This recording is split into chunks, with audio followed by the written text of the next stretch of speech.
folks. Welcome to Walking on the Weene Side, part of It Matters Radio. And today, I have something really fun because, you know, one of my favorite holidays of the whole year is coming. No, not Hanukkah, not Kwanzaa, not Christmas, not even New Year's Eve. Sherlock Holmes' birthday. And I just love celebrating that day, which, by the way, in case you don't know, happens to be January 6th.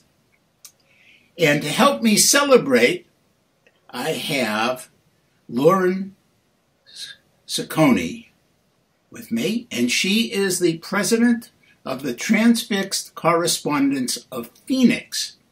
And that is a group devoted to the study of Sherlock Holmes and his brilliant work as a detective, and secondarily to John Watson and Arthur Conan Doyle, but their contributions. And this is, by the way, kind of a scion of the Baker Street Irregulars. And if you are interested in Sherlock Holmes and you don't live here in Phoenix, you might want to look for that larger organization that's pretty worldwide. But anyway, Lauren, welcome to Walking on the Weene Side. Thank you, Ken.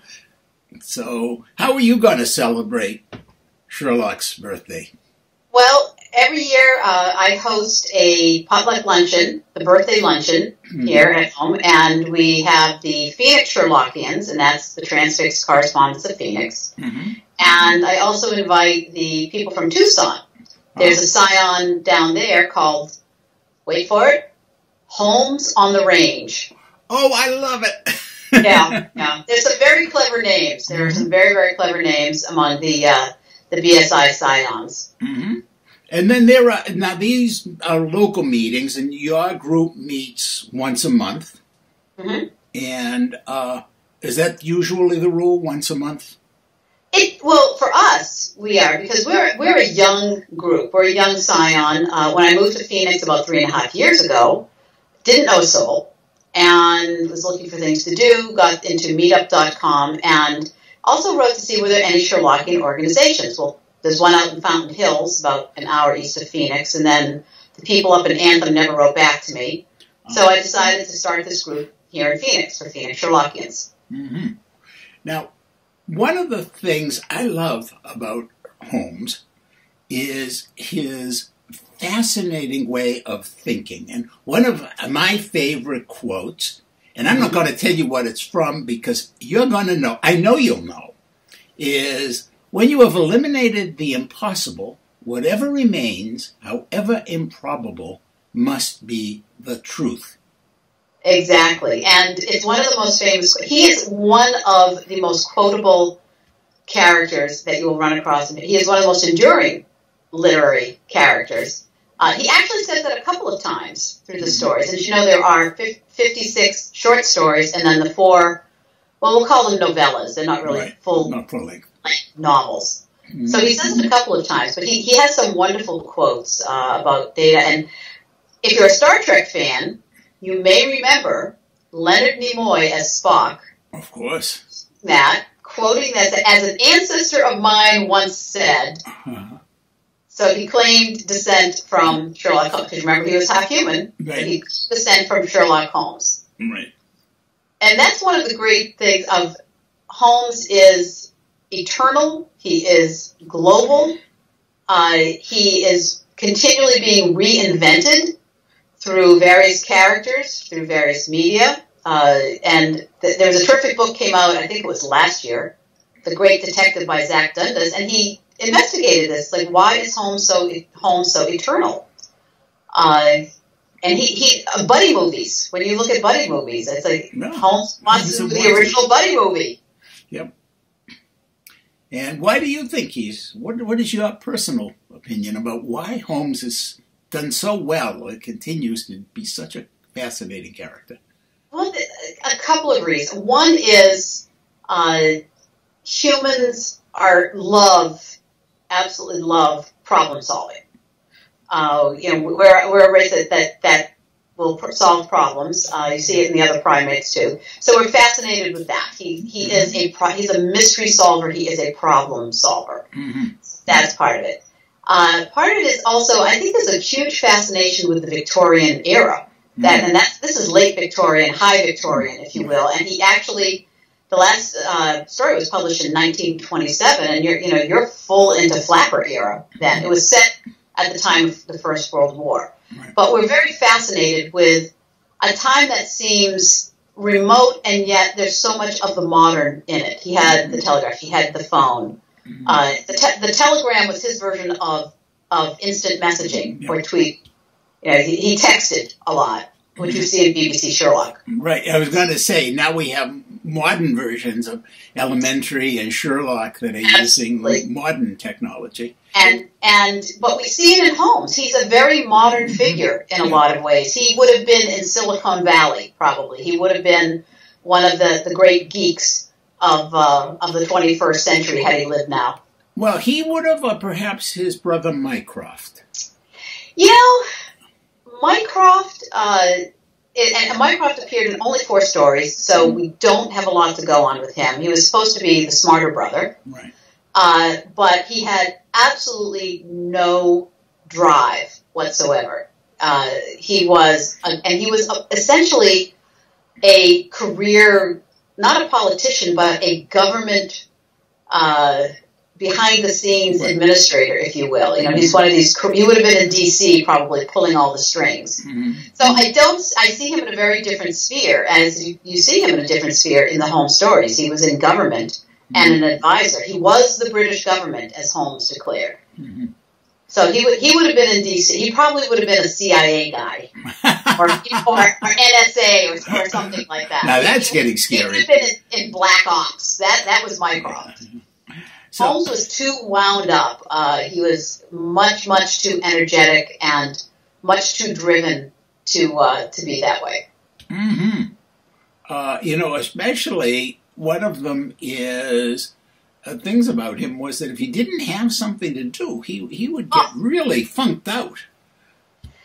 Yes, he says his mind would stagnate. Mm-hmm. Give me work, give me problems, he would say. Mm-hmm. And as many people may know, when he didn't have work, he reached for the cocaine bottle. Mm-hmm. He was an addict. Mm-hmm. He definitely was an addict, which was a lot, shall we say, did not have as much of the overt stigma then, when you could buy cocaine and laudanum, etc., over the counter. Right, yeah.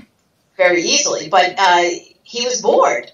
Mm-hmm. And he was, once he compared his mind to, if he didn't have work, it was like an engine that didn't have anything to work on, and it would eventually destroy itself. Yeah. Now, that's a very interesting view of people. And given that Doyle himself had so many careers and so many interests.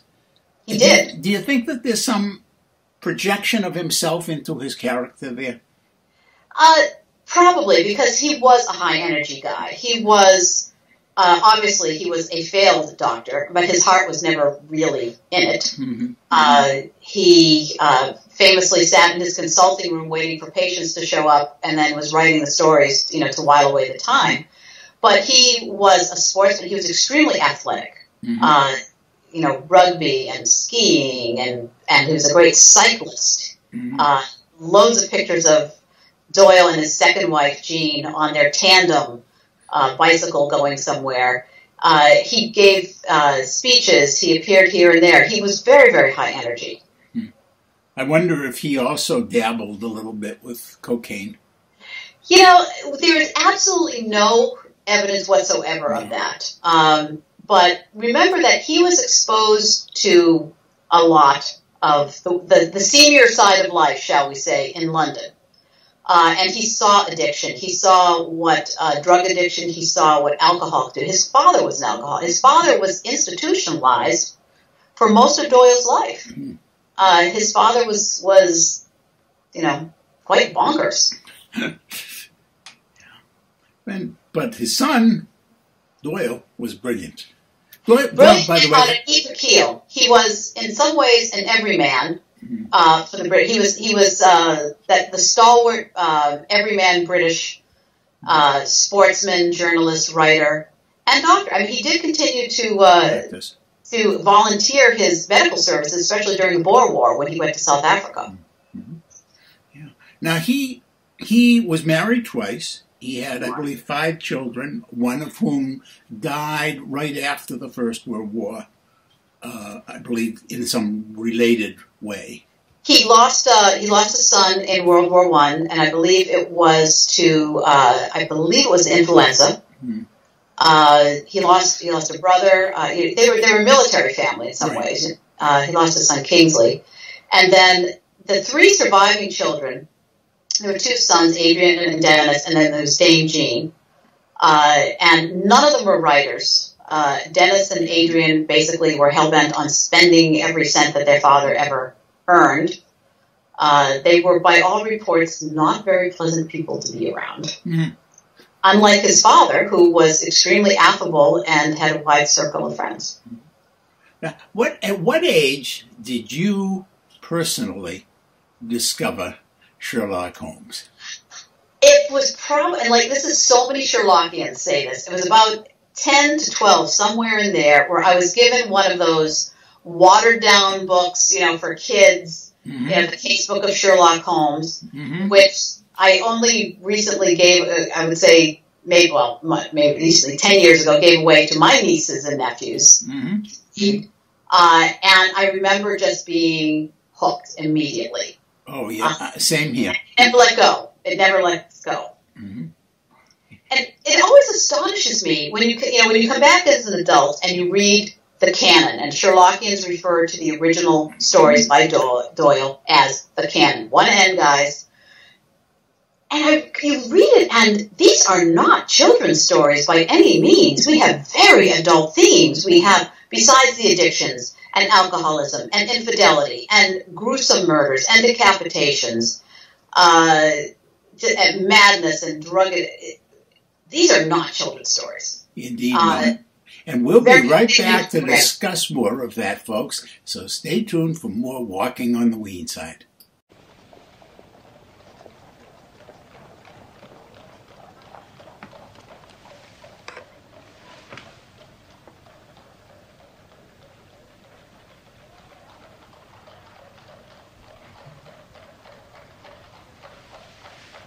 So, Watson. You do not propose to invest in South African securities?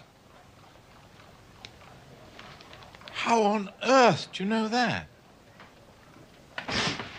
Now confess, you are utterly taken aback. I am. I should make you sign a paper to that effect. Why? Because in a few minutes you will say it is all so absurdly simple. I should say nothing of the kind. You see, my dear Watson, it is not really difficult to construct a series of inferences, each dependent upon its predecessor and each simple in itself. If after doing so one simply knocks out the central inferences and presents one's audience with the starting point and the conclusion, one may produce a startling, though possibly a meretricious effect. I can tell by an inspection of the groove between your left forefinger and thumb that you've decided not to invest your small capital in the goldfields. I can see no connection. Very likely not. But I can quickly give you a close connection. Here are the missing links in the very simple chain. You had chalk between your forefinger and thumb when you returned from the club last night. You put chalk there when you play billiards to ease the cue. You never play billiards except with Thurston. Now, Thurston, you told me 4 weeks ago, had an option on some South African security which expired in a month and which he desired you to share with him. Your checkbook is locked in my drawer, and you have not asked for the key, so you do not propose to invest your money in that manner. How absurdly simple. Quite so. Every problem is absurdly simple when it is explained to you. Bum, bum, bum, bum. Holmes, why are you so cheerful? You're unemployed, you have no case to solve. Now, normally that produces black moods and the infernal lethargy of the cocaine bottle. You have not used the logical principles which I constantly expound. Sherlock Holmes is cheerful, so Sherlock Holmes must have a case. Pah! See what you can make of that, friend Watson. Why, Holmes, it's a child's drawing. Ah, is that your idea? Well, what else should it be? Well, that is what a Mr. Hilton Cubitt of Ridlingthorpe Manor, Derbyshire, is anxious to know. That conundrum came by the first post, and he is to follow by the next train.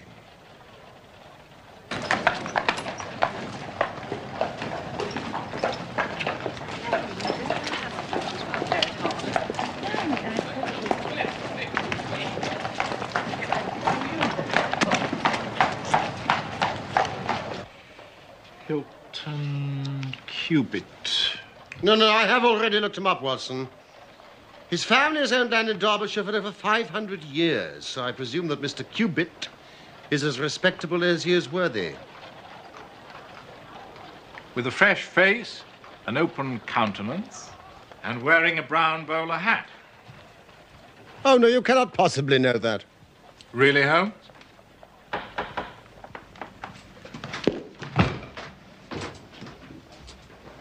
You will stay and keep a record of the case. My dear fellow.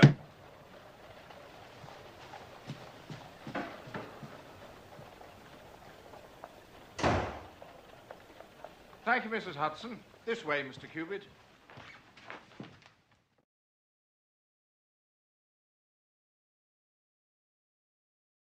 Welcome back to Walking on the Weene Side.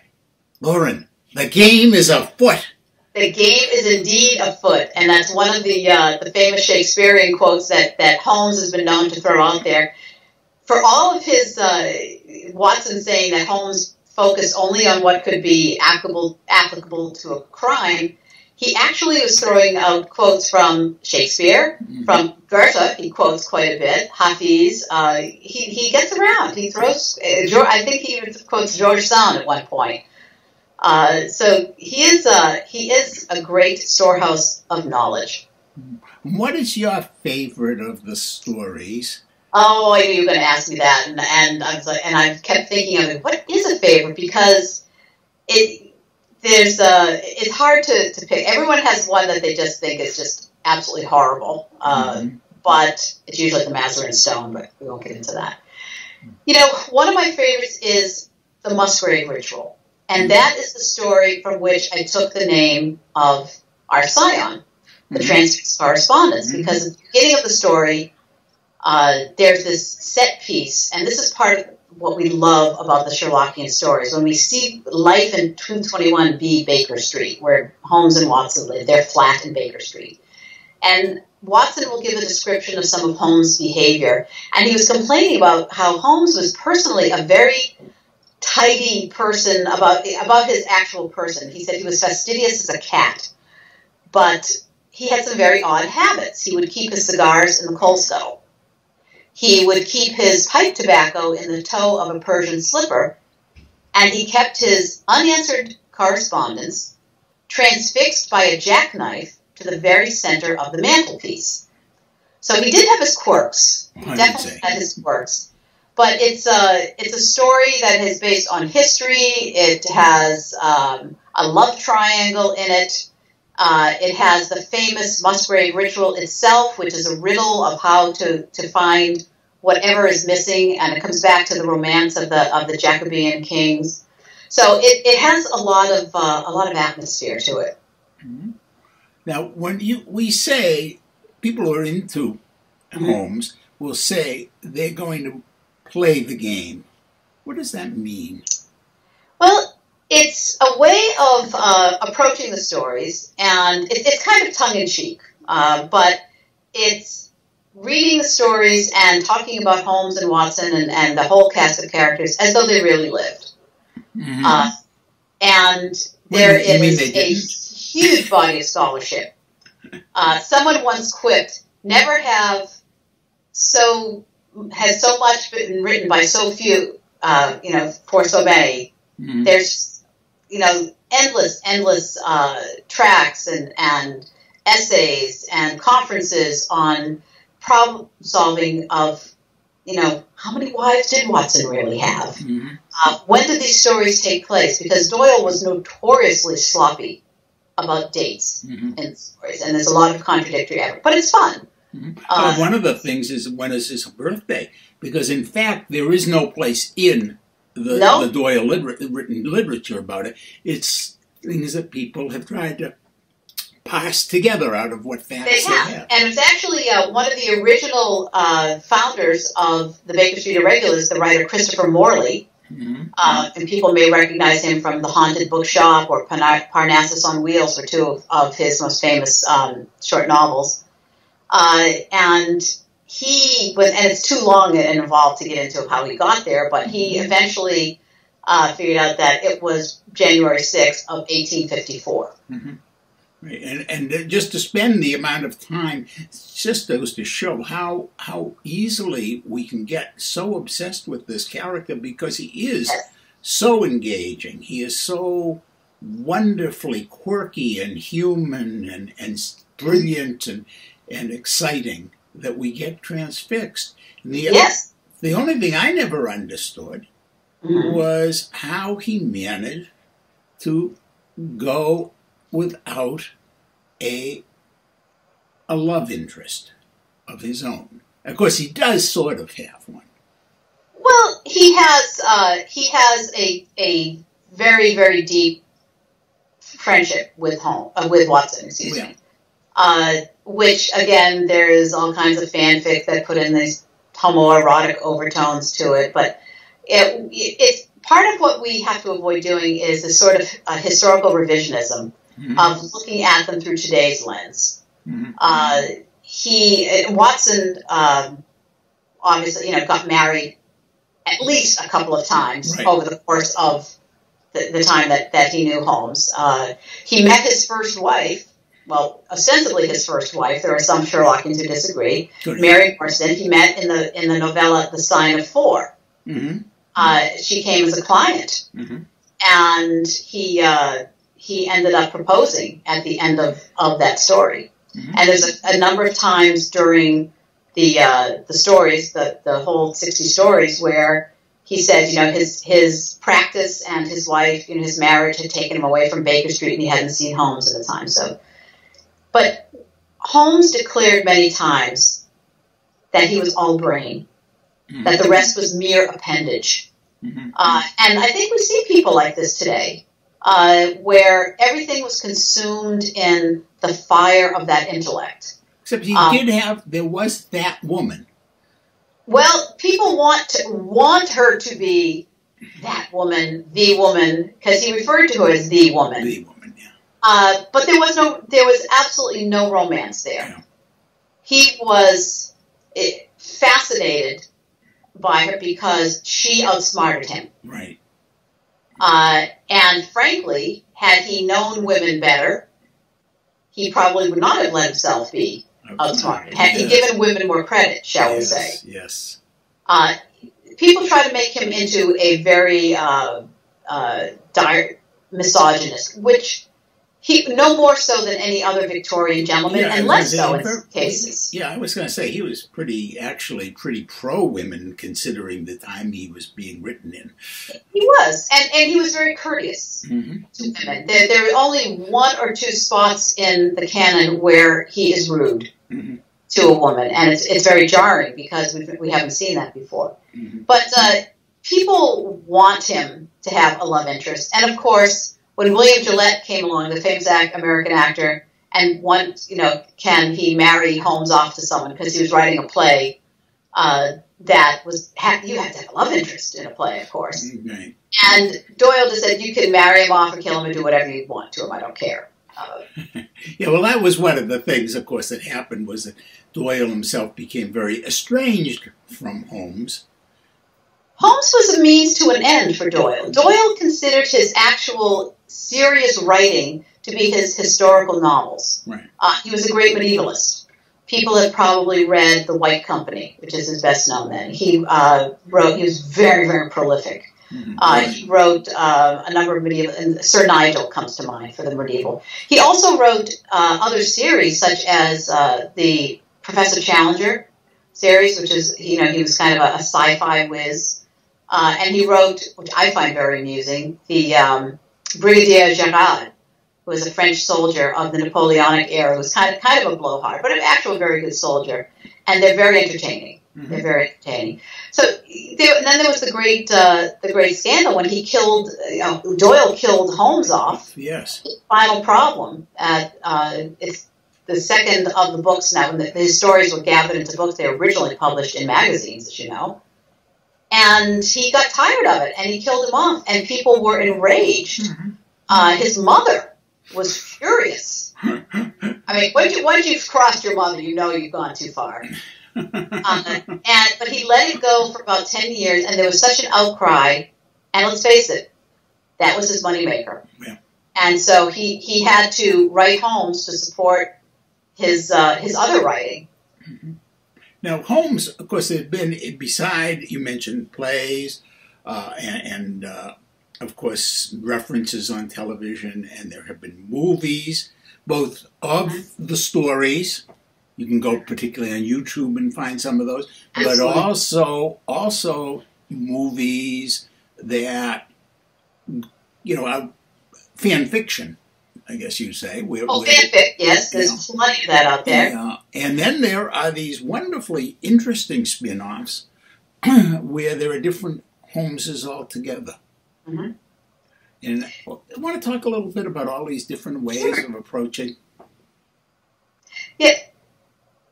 Every generation reinvents Holmes. And that was, I mentioned Zach Dundas earlier, and his book was very much about that. And we're in a great renaissance of Sherlock Holmes right now. The BBC Sherlock really kicked it off. But the American series, Elementary, which a lot of very serious Sherlockians sneer at somewhat, but I think is in some ways a better Holmesian depiction than the BBC Sherlock. Robert Downey Jr. actually has, in those very much action movies, actually has a very interesting interpretation of Holmes. And Jude Law, frankly, is one of the best Watsons that has ever been on film.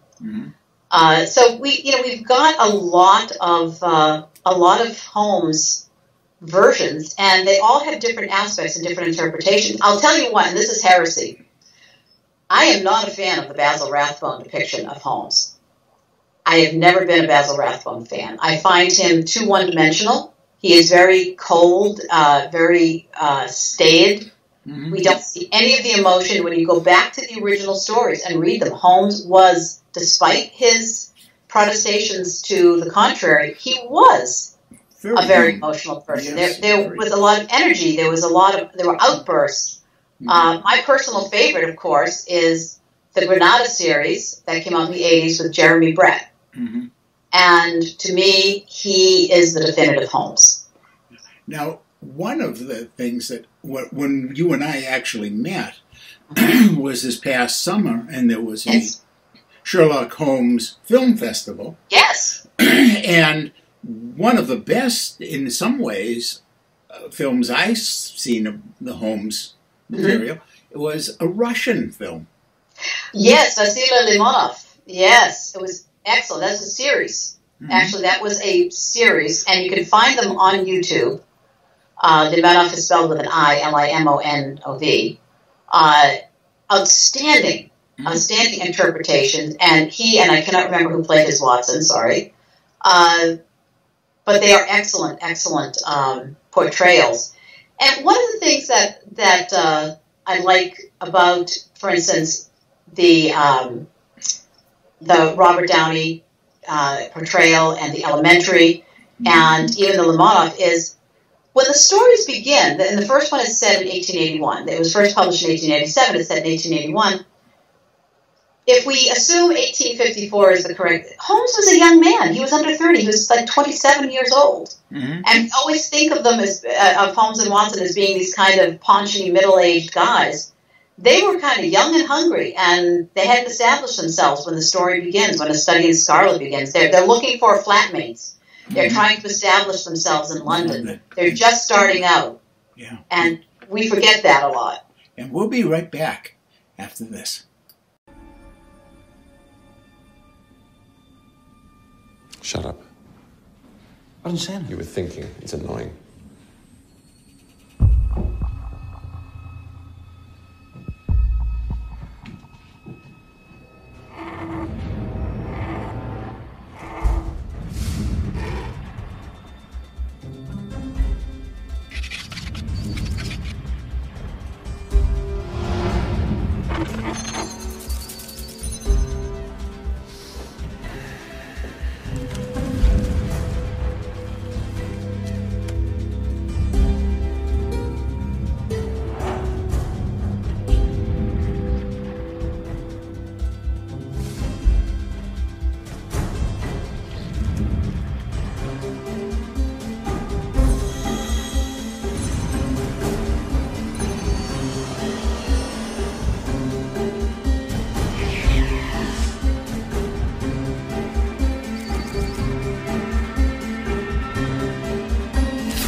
Got anything?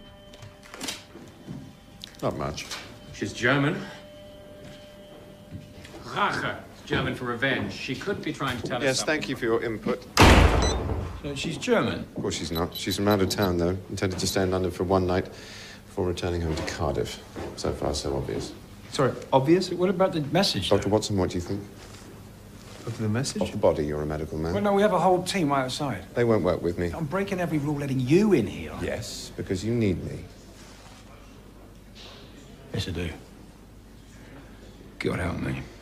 Dr. Watson. I'll do as he says, help yourself.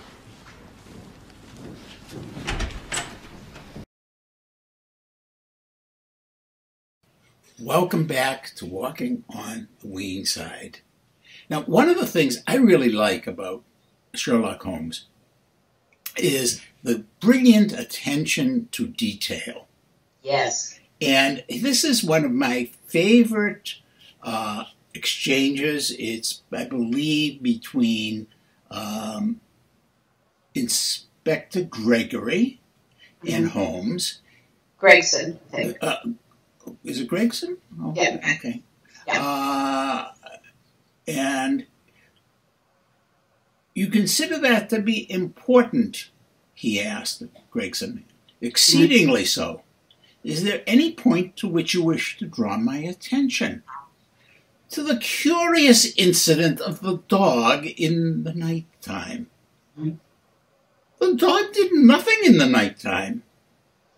That was the curious incident, remarked Sherlock Holmes. And that is from one of the most famous and one of the best stories, Silver Blaze, of course, and one of the most famous Holmesian exchanges in the entire canon.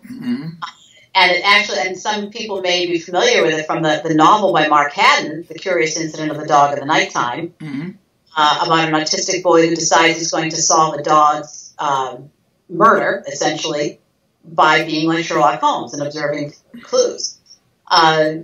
One of the things that people have taken away, and Holmes' influence on not only crime solving, but the forensic scientists and all of the apparatus that goes around crime solving today, that all sprang from the Holmes stories. Many a scientist, a person involved in criminal justice has said, when I was a kid and I read Sherlock Holmes and this grabbed me and I knew what I wanted to do. It's going beyond seeing to observing. And he says that once to Watson, you see but you do not observe. He asked Watson, how many steps were there up to the flat? And Watson didn't know. He came up them how many times a day, he didn't know. That is because you see but you do not observe. And we all walk around seeing but not observing. Right. And realistically, you would make yourself insane if you didn't have the filters. You cannot observe everything around you. And of course, that was what made Holmes so remarkable, was he was always observing every detail. He was, and it's in some ways it may not even be humanly possible to be on that much. The drain on your energies would be just astounding. To have your brain that active and engaged for every moment of the day. So there's even a question of could you really do it? So he was a truly remarkable person if he had done it. But the canon is littered with little bits of that he manages to pick up on things. And this is one of the things when people say, you may see something and yet not understand what you're looking at. And in BBC Sherlock, which kind of went off the rails, and as the series went on. But the very first one, Study in Pink, based on the famous Study in Scarlet, the very first Holmes story. And there's the clip of Holmes examining the murdered woman's body. And he's running his hand under her coat collar. He's checking the umbrella. He's looking at her jewelry.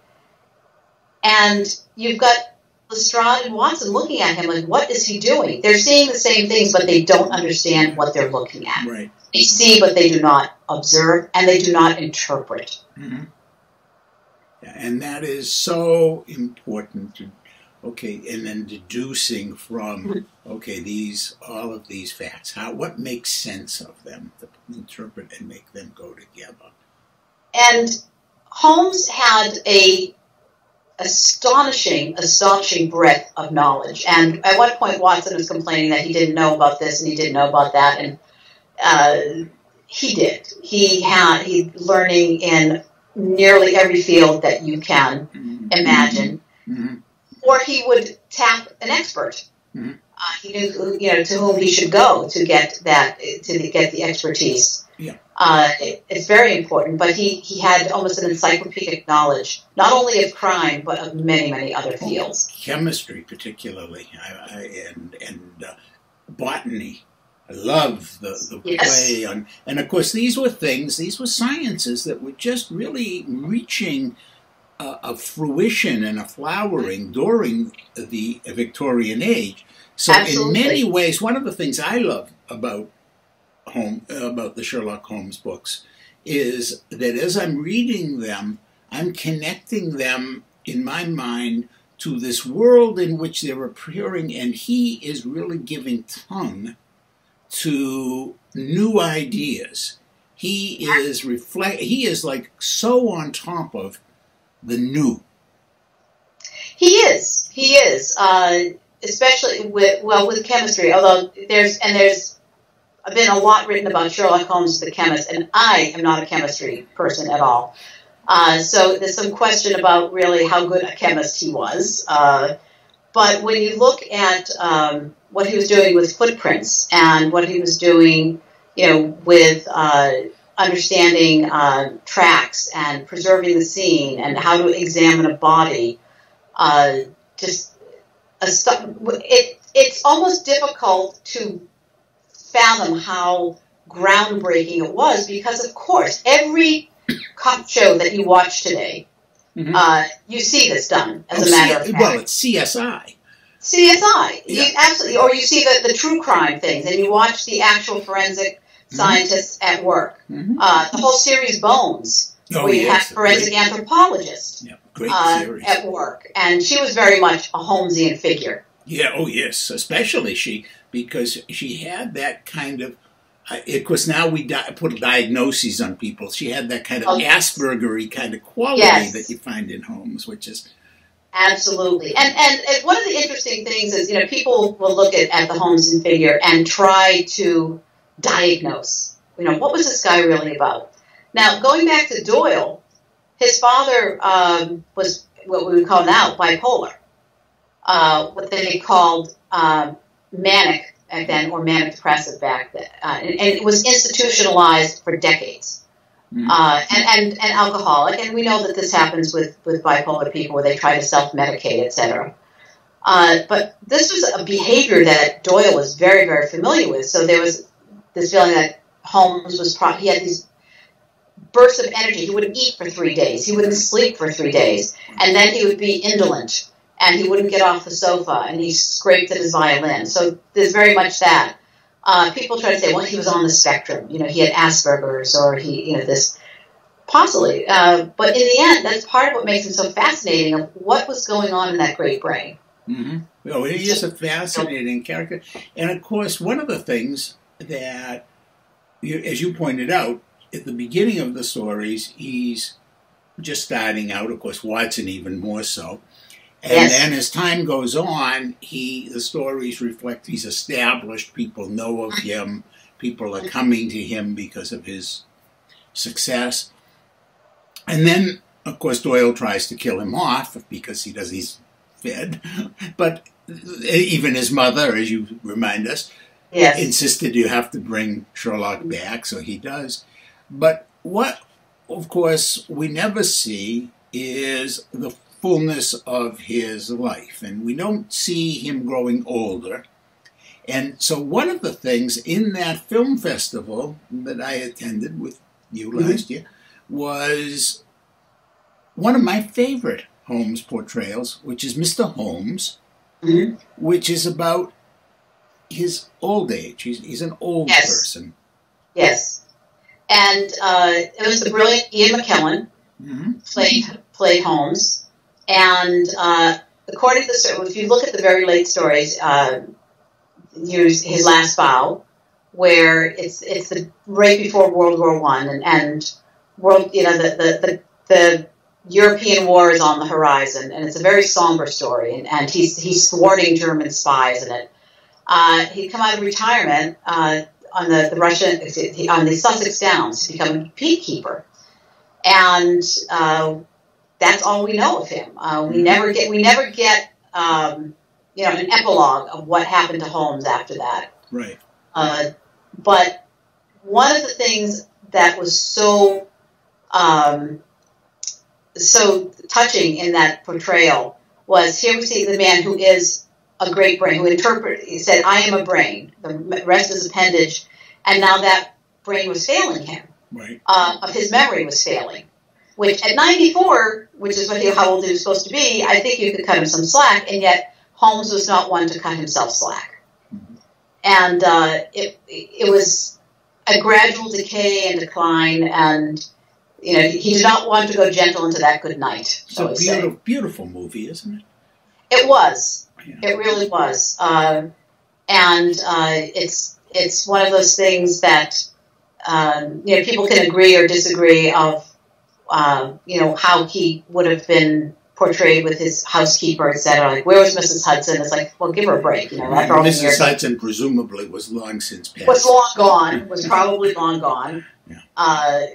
But it really was, in some ways, a charming movie, in that, albeit very sad, because we did get a taste of Holmes was still Holmes. Yeah. Even though he felt he was not.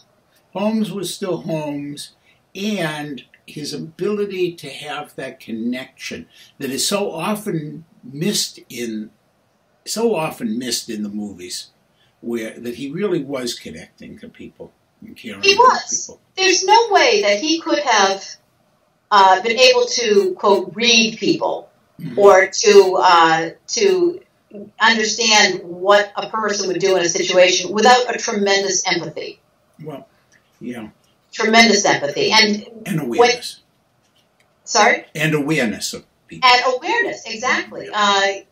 He could not have been a sociopath, which, is one of the lines from the BBC Sherlock. I'm not a psychopath, I'm a sociopath, do your homework, do your research. It could not be true, because a sociopath does not connect, does not understand emotions. And if anything, what people have posited with Holmes is that the reason that he disconnected is because he did not have the filters, shall we say. We put up boundaries, we put up filters with people, because otherwise we would drive ourselves mad. To be tuned in, to be sensitive to people's moods and feelings and their actions 24/7, which is what Holmes seems to have been. It must have taken a tremendous toll on his emotional energies to be that way, and yet it made him the brilliant detective that he was. Well, folks, if Lauren and I, in our love for Sherlock Holmes, have touched you, or the clips you've been seeing during the breaks have touched you, or some of these television shows and movies you might have already seen on your own have touched you, you might actually want to go online and look for the Baker Street Irregulars and find out if there's a Sion group in your neighborhood. And of course, if you are here in the Phoenix area where Lauren and I live, you do want to reach out to the Transfixed Correspondence of Phoenix on meetup.com, or if you happen to live in Tucson, Holmes on the Range is the group.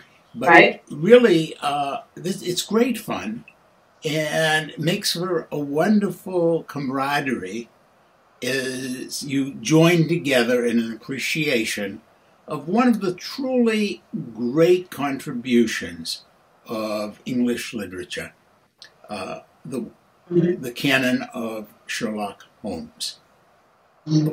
Lauren, thanks so much for joining me today and walking on the Weene Side. Well, thank you, Ken. I really appreciate it.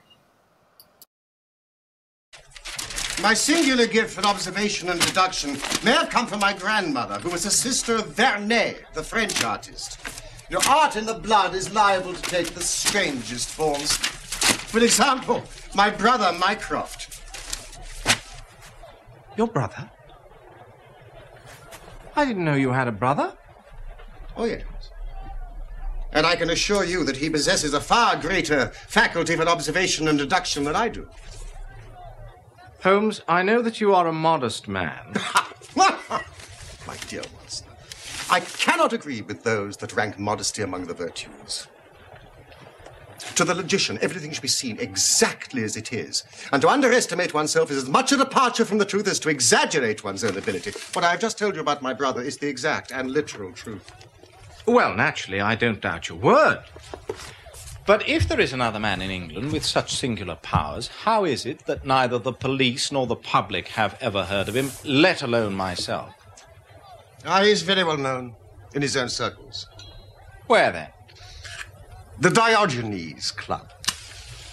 It is the oddest club in London, and my brother one of the oddest men.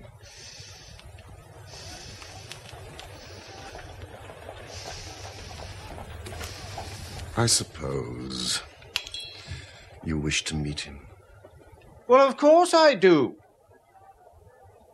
Even if it's just to prove that he exists. Then you shall. This afternoon. He has come across the most singular problem, which he thinks might interest me.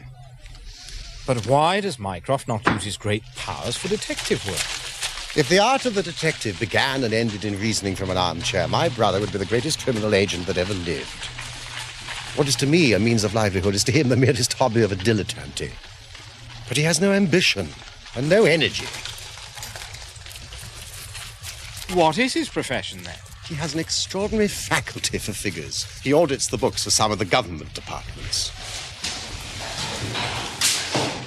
But what are the qualifications for the Diogenes Club? Shyness and misanthropy. My brother is one of the founder members. It contains the most unsociable and unclubbable men in town who speak not a word and shun even the merest glance. Now, let us enter. Yes, but... Not a word.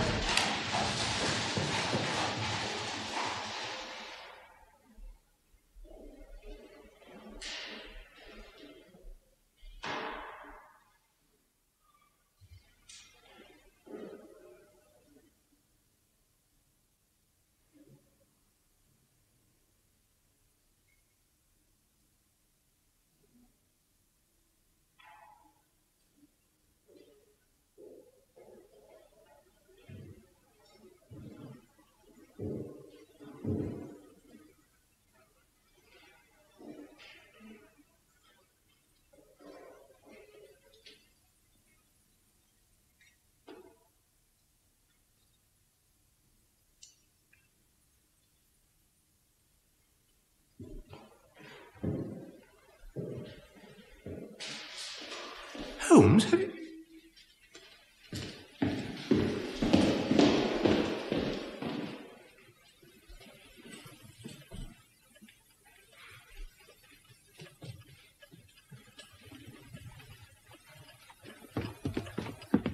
We can talk in here. Well, thank goodness.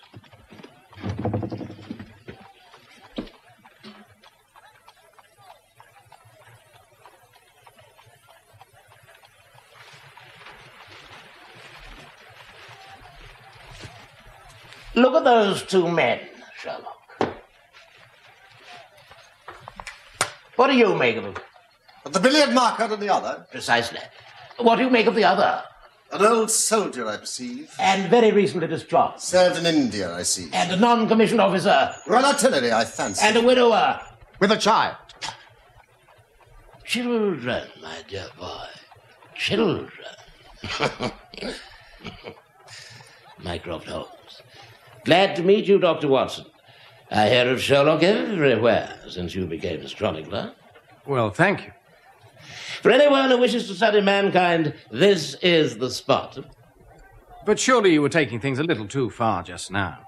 It is not hard to say, Watson, that a man of that bearing and expression of authority and sun-baked skin as a soldier is more than a private and is not long from India. That is not long since left the service is shown by his still wearing his ammunition boots, as they call them. He has not the cavalry's stride. Yet he wore his hat on one side, as is shown by the lighter skin on one side of his brow. His weight is against him being a sapper. He is in the artillery. Then, of course, his complete mourning shows that he's lost someone very dear. The fact that he's doing his own shopping looks as though it was his wife. He's been buying things for children, you see. There is a rattle, which shows that one of them is very, very young. The fact that he has a picture book under his arm shows there is another child. Ah, Mr. Melas.